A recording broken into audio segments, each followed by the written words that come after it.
The Nigerian army has urged widows and next of kin of fallen soldiers with unresolved welfare claims to come forward with verifiable information. Good day, listeners. Welcome back to DDM Health News Update on our program, Your Health, Your Wealth. I will remind you guys to subscribe to our YouTube channel, that is Diaspora Digital Media, to get the latest on health. So guess what we have today? The Lagos State government has hinted at a fuel ban on the usage and distribution of single-use plastics from July 1st, 2025. The Commissioner for the Environment and Water Resources, Tokunbo Wahab, made the announcement in Alusa during a courtesy visit by the management of Tetra Pak West Africa Limited. Punch Healthwise reports that the Lagos State government had, in January 2024, announced a ban on the use and distribution of styrofoam and other single-use plastics across the state. Wahab had, in a statement, said that the decision was reached following the menace that single-use plastics, especially the non-biodegradable styrofoam, were causing to the environment. However, the Environment Minister during the courtesy visit said the state has been very strategic and intentional about the ban on SUPs. He stated, the decision to ban single-use plastics, that is the SUPs, in Lagos since the beginning of 2025 was an existential choice due to several factors. Lagos, in a coastal state below sea level, with a landmass of only 3,575 square kilometers and about 10% of the country's population. This alone is a recipe for a crisis. We did not randomly decide to ban styrofoam food packs in 2024. When we announced the ban on styrofoam food packs in 2024, we also stated that within the next 12 months, we will phase out all single-use plastics. That was the statement he made. It has been almost 18 months now, and we believe that we have given everyone ample time to transition. Enforcement did not begin in January this year, but we start on July 1st, 2025. Without any major issues. So, the details has been given beforehand. July 1st, 2025. Wahab explained that state officials are constantly engaging the Food and Beverages Recyclers Alliance, and a compliance rate of 70% has been recorded. He added that if the government had conversations with FABRA members earlier in the year, and after a 12-month cycle with an additional 6 months to allow people to adjust, then everyone involved must be fair to the state. Of course. He noted, it is a call for the responsibility of the extended producers of the state. By July 1st, we will begin full enforcement of the ban on single-use plastics, that is SUPs, like we did for styrofoam food packs in Lagos State, which we believe is reasonable. Earlier, the managing director of Tetra Pak West Africa Limited, Haitin Debichi, said the embargo is a welcome development, asserting that his organization fully supports the decision. So please, if you're part of the SUPs, do something before July 1st, 2025, because the date is fast approaching. Next, May and Baker Nigeria PLC has urged the federal government to demonstrate consistency in its food procurement initiative by promptly paying local drug manufacturers to avoid pharmaceutical company losses and businesses collapse. The Managing Director and Chief Executive Officer, Patrick Aja, gave this appeal on Friday during the company's 2025 Walk for Life in Lagos to mark World Hypertension Day. Aja, who is a member of the government's Food Procurement Committee, commended the initiative aimed at reducing drug costs but warned against delayed payments, which he said have plagued previous government's efforts. My warning is, As with many other things that the federal government has done, there should be consistency, Ajayi said. It costs money to produce these drugs. When you make us come down on price, it means we are compromising our profits. That was what he stated. He also disclosed that May and Baker and other firms had previously participated in similar government-led schemes but suffered heavy financial setbacks due to non-payments. Please, this goes to the government. Some of the times we have done this in the past, we have been beaten because our money was not paid. I'm talking about 5 years now. The money is still hanging. This is what Ajayi lamented. So sad. 5 years ago in this economy.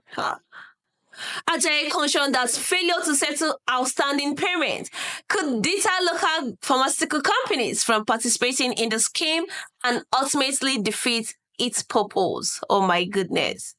We need assurance that if we get into this, the government is going to pay because companies are going down. Many companies have collapsed in recent times. It's not good at all. Yes, it's not. Also speaking, Mr. Ajayi called on the government to support local manufacturers to reduce dependence on imported drugs, adding that the current economic realities demand stronger local capacity. We need to increase capacity for local companies to take care of our people instead of depending on foreign companies. But if you do not encourage the local companies, it's not gonna work. Yes, how will you do that? By paying them their salary. Ajayi praised the recent executive order that waives import duties on raw materials for drug production, describing it as a step in the right direction.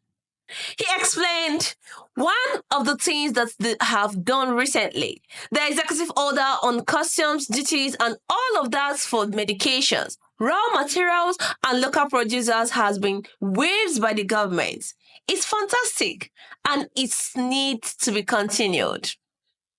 On the health awareness work, Ajayi said the exercise is part of the company's wellness strategy for staff and a means of promoting regular health checks among Nigerians, especially those over 40 years of age. Yes, because anybody above 14 needs to check. From there, you have to go for a regular checkup. Your life history, your family history, they are all important. Yes, you need to know them. He also noted that each Walk for Life campaign leads to a reported increase in health checks and early diagnosis among the company's clients and the wider public. The MD added, each time we do exercise like this, you will see a tick in the number of people doing checks, the number of people going to hospitals, the May and Baker boss asserted. For our clients' base, we are likely going to see at least 2% of people showing up to check their blood pressure, and that could translate to the number of requests that they will get. Of course, I think so too. So, Ajayi reaffirmed May and Baker commitment to hosting the walk annually to raise public health on preventive health care. So please, don't forget to go for checkup from this age onward. Regular checkup, not just going for checkup, regular checkup. Up next, the Nigerian Army has urged widows and next of kin of fallen soldiers with unresolved welfare claims to come forward with verifiable information. This, according to the service, was in a bid to address concerns raised over alleged neglect, bribery, and sexual harassment in the processing of death benefits. The appeal follows a publication by Sunday on May 18, 2025, which accused the Army of neglecting widows and alleged incidents of sexual harassment and extortion during benefit processing. Reacting to the allegations in a statement on Sunday by the Acting Director of Army Public Relations, that's Lieutenant Colonel Apollonial Anele, the Army described the report as disturbing, stating that they do not reflect the institution established welfare policies for families of decreased personnel.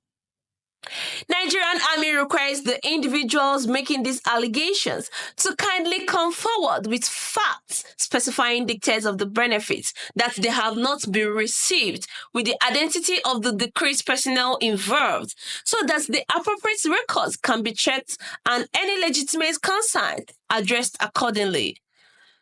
Well, the statements read in parts. The Army further noted that these benefits are systematically disturbed once the due documentation and verification processes are completed. Yes, contrary to the claims of negligence, the Nigerian Army has institutionalized a robust welfare system that provides death benefits to the next of kin of decreased personnel. These benefits include the gratuity paid by the Military Pension Board, while the Nigerian Army pays for the burial expenses, COAS financial support, and group personal accident insurance. All these for the widows. Others are the Nigerian Army Welfare Insurance Scheme, Benevolent Funds, Group Life Insurance, and Death Gratuity.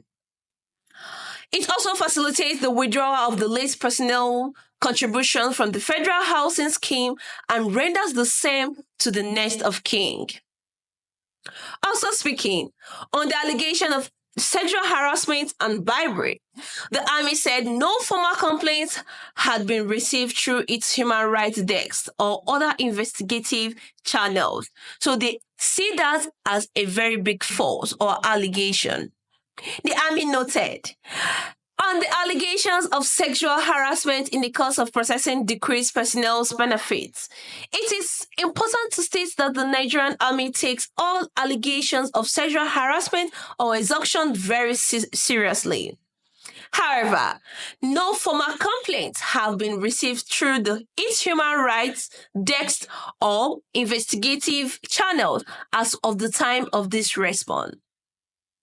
So he said, anyone with credible evidence is strongly encouraged to report such misconduct through established complaint mechanisms to enable prompt disciplinary actions. The Army remains firmly committed to transparency, accountability, and zero. So they are ready to face anything. If you have a strong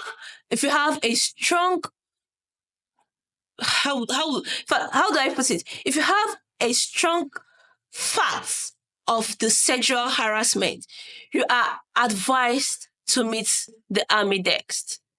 Anyone with credible evidence is strongly encouraged to report such misconduct through established complaint mechanisms to enable prompt disciplinary action. So, while expressing sympathy with the emotional and socio-economic challenges faced by widows of fallen soldiers, the Army emphasized the need of claimants to engage formally and provide details such as the identity of the decreased personnel and the specific benefits allegedly withheld. Without concrete details of formal complaints, it is challenging to verify or resolve any case effectively. Like I say, you must have an evidence and also prove your facts. That things like sexual harassment are involved when you want to take your rights, or when you want to take the things that belongs to your husband as a widow. So please make your information a formal one. Yes, bring up the complaints to the table of the Chief of Armies to settle these cases, and disciplinary actions definitely will be taken. Well, with these viewers, we come to the end of today's news on your health, your wealth. Don't forget to like, share, comment, and subscribe to our YouTube channel, that is Diaspora Digital Media, to get the latest on your health. Until next time, I come your way. I am Nene Michael Inezini. Do have a wonderful day ahead. Bye for now.